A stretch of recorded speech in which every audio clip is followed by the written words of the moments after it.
Hello guys, welcome back to my channel Diamond Super Study Classes. Myself Abhishek Maurya. और आप लोगों को जैसा कि मैं क्लास 10th का सेंटेंस में पढ़ा रहा था पहला चैप्टर, तो उसमें मैंने आप लोगों को मतलब कि दो बता दिए थे उसके, और आप लोगों को उसके आगे के जो 3 हैं वो आप लोगों को अच्छे से बताना है। ठीक है, तो चलिए अब हम आप लोगों को तीसरा उसका बताते हैं। सेंटेंस हम आप लोगों को पढ़ा रहे थे, क्या चल रहा था, सेंटेंस, और इसके टाइप्स चल रहे थे, है ना। तो तीसरा आप लोगों का है क्या, इम्परेटिव सेंटेंस। तीसरा क्या है आप लोगों का, इम्परेटिव सेंटेंस। ओके, तो देख लीजिए, इम्परेटिव सेंटेंस को हम लोग कहते क्या हैं, हिंदी में हम लोग कहते हैं आज्ञा सूचक वाक्य। इसको क्या कहते हैं, आज्ञा सूचक वाक्य, या फिर आज्ञार्थक वाक्य भी कह सकते हैं। ओके, तो देख लीजिए, इसमें होता क्या है कि ऐसे वाक्य जिसमें क्या होता है, आदेश दी जाए, जिसमें क्या हो, आदेश दिया जाए, आज्ञा हो, है ना, विनती की जाए, विनती की जाए, ओके, सलाह दी जाए, क्या हो, सलाह दी जाए, ठीक है, प्रार्थना की जाए, प्रार्थना। अगर ऐसी चीजें जहां पर होती हैं तो उसमें क्या होता है, वो मतलब इम्परेटिव सेंटेंस कहलाता है। बात समझ रहे हैं कि नहीं। ये चीजें अगर होती हैं, रिक्वेस्ट, ऑर्डर, कमांड, एडवाइस, ये सारी चीजें, तो वहां पर हमारा इम्परेटिव सेंटेंस कहलाता है। ओके, यहाँ तक समझ में आ गया होगा। तो चलिए हम आप लोगों को इसका एग्जाम्पल यहाँ पर लेकर दिखाते हैं आप लोगों को। जैसा कि यहाँ पर एग्जाम्पल हम लिख रहे हैं, पहला लिख रहे हैं, never tell a lie, never tell a lie. यहाँ पर ये सेंटेंस जैसा कि मैंने लिखा, तो ये सेंटेंस जो है इसमें आप लोगों को मतलब अगर हिंदी अर्थ देखा जाए तो झूठ कभी नहीं बोलना चाहिए, या कभी भी झूठ मत बोलो।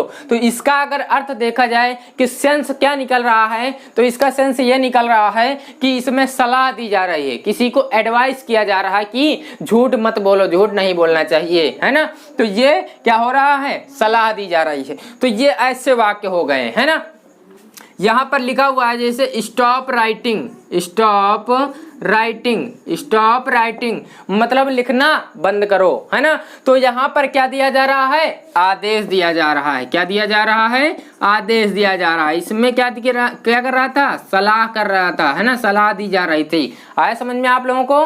ठीक है, नेक्स्ट आप लोगों का सेंटेंस यहाँ पर लिख रहे हैं, please open the door, please open the door, है ना।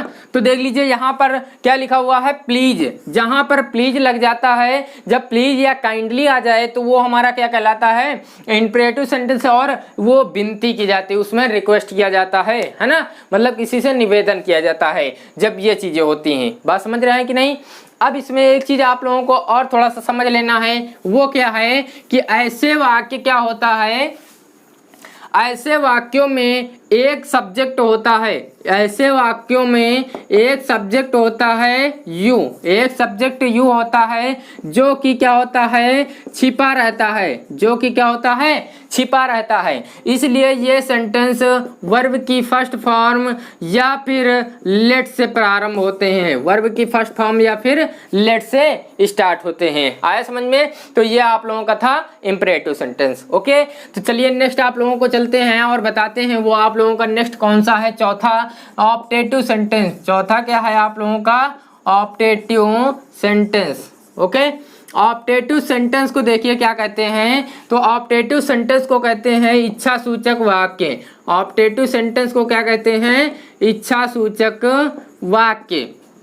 ओके, इसको क्या कहते हैं, इच्छा सूचक वाक्य। तो ऐसे वाक्य जिसमें क्या किया जाए, जिसमें इच्छा की जाए, कामना की जाए, है ना, ऐसी चीजें अगर वाक्य जिसमें क्या होता है, कामना की जाए, जिसमें कामना की जाए, आशीर्वाद दिया जाए, जिसमें आशीर्वाद दिया जाए, या फिर अभिशाप दिया जाए, या फिर अभिशाप दिया जाए, तो ऐसे वाक्य क्या कहलाते हैं, ऑप्टेटिव सेंटेंस कहलाते हैं। ओके, तो यहाँ पर कामना मतलब इच्छा कि विश, क्या होगा, विश की जाए, है ना।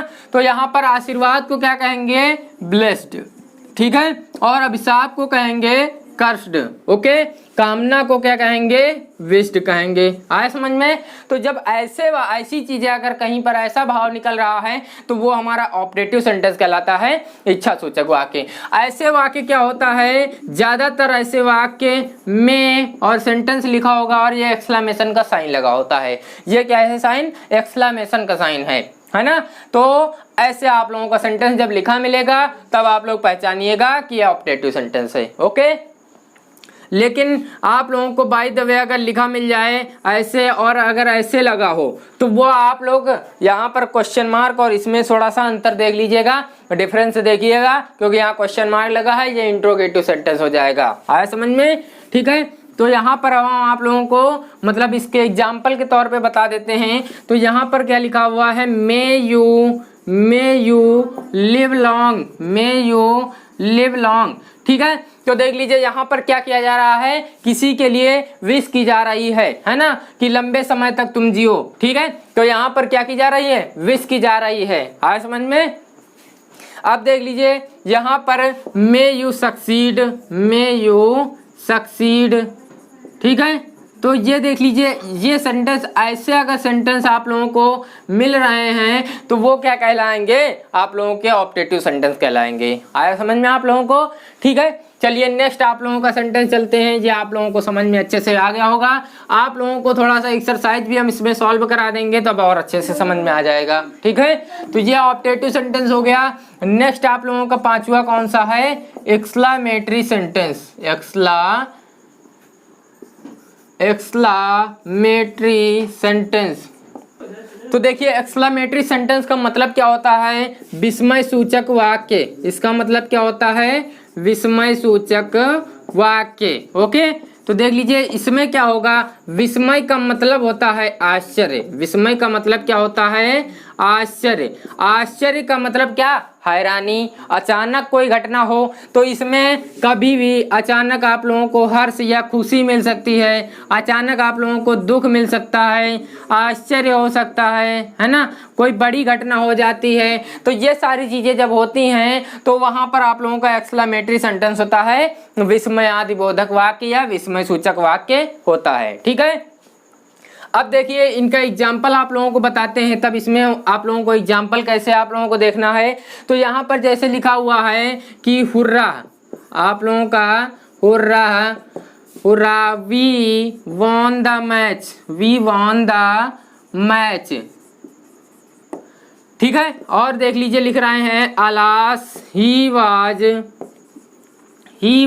Dead, alas he was dead. तो देख लीजिए हुर्रा, ये सारी चीजें ये थोड़ा सा एक्सक्लेमेशन वर्ड होते हैं, ये आप लोगों को प्रयोग में मिलेंगे और आप लोगों का ये सेंटेंस ऐसे लिखा होगा। तो यहाँ पर देख लीजिए हुर्रा है ना, जब खुशी का बोध होता है तो आप लोग वी वॉन द मैच, यहाँ पर क्या लिखा हुआ है, मतलब हम मैच जीत गए, तो किसी को अचानक खुशी मिल जाती है, तो ये एक्सक्लेमेटरी सेंटेंस हो जाएगा। अलास का दुख के लिए प्रयोग होता है, तो ही वाज डेड, मतलब कि यहाँ पर वो मर गया तो दुख का भाव हो रहा है, ठीक है। तो ये क्या हो जाएगा, एक्सक्लेमेटरी सेंटेंस। आप लोगों को ये चीज समझ में आ गई होगी, ठीक है। अब इसके हम आप लोगों को सेंटेंस थोड़ा सॉल्व करवा देंगे और जो एक्सरसाइज मतलब कि नेक्स्ट पार्ट में, तो हम जब नेक्स्ट वीडियो में आएंगे तो वहां पर पार्ट ऑफ सेंटेंस पढ़ेंगे, उसके बाद दोनों की एक्सरसाइज हम लोग अच्छे से सॉल्व कर लेंगे। आया समझ में। तो आई होप यहाँ तक आप लोगों को एकदम अच्छे से समझ में आ गया होगा, यहाँ तक कोई समस्या नहीं होगी। अगर कोई प्रॉब्लम है तो कमेंट के माध्यम से आप लोग बता सकते हैं। और अगर आप लोग मतलब कि इस वीडियो को एक बार लाइक जरूर कर दीजिएगा। अगर आप लोग हमारे चैनल पर नए हैं तो हमारे चैनल को सब्सक्राइब जरूर कर लीजिए और साथ में बेल आइकन को प्रेस कर दीजिए, ताकि ऐसी ही वीडियो के नोटिफिकेशन आप लोगों तक पहुंचते रहें। ओके, और चलते हैं, मिलेंगे ऐसी किसी नेक्स्ट वीडियो में। धन्यवाद।